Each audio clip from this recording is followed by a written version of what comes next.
All right, grass and wildfires becoming year-round events in Nebraska and parts of Iowa. Burn bans in place across most Nebraska counties, and that includes Douglas County. Yeah, Mills County in Iowa just issued a burn ban a few hours ago. As First Alert 6 producer Roger Hamer shows us, firefighters across the region are seeing more wildfires occur even earlier.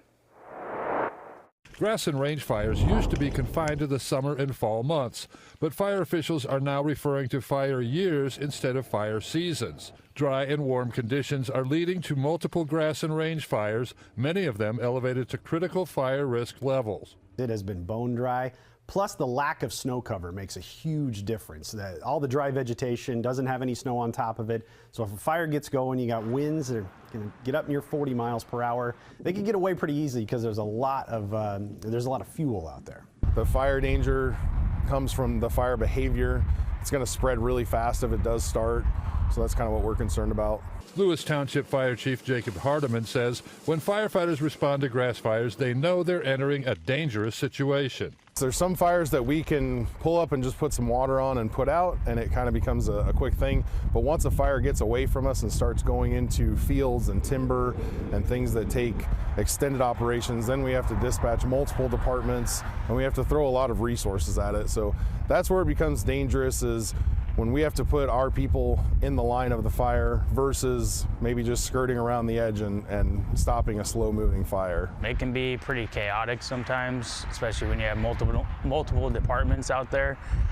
So accountability is our #1 priority. And then, again, the type of fuels and the wind direction, wind speed, just making sure that our members, we like to keep people in the black because the already burned section, because that's the safest area to be in. To help keep firefighters safe, Lewis Township is using some new state-of-the-art firefighting equipment. This is our Wildland UTV. It gives us a lot more access into remote areas. It has a 75-gallon tank.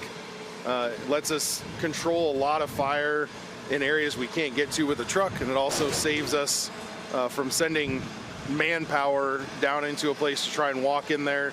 Gives us a little bit of a mobile firefighting unit. The department recently got the $40,000 UTV and all the accoutrements thanks to fundraisers and donations from area businesses.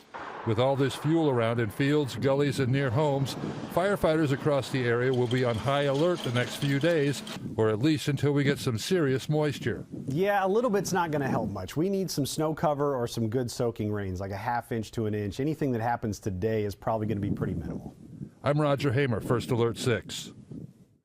Chief Hardeman says even though Pottawatomie County has not yet issued a burn ban, he cautions anyone doing open burns just be aware of the conditions, adding those doing brush burns need to contact fire officials immediately should the burn pile get out of control.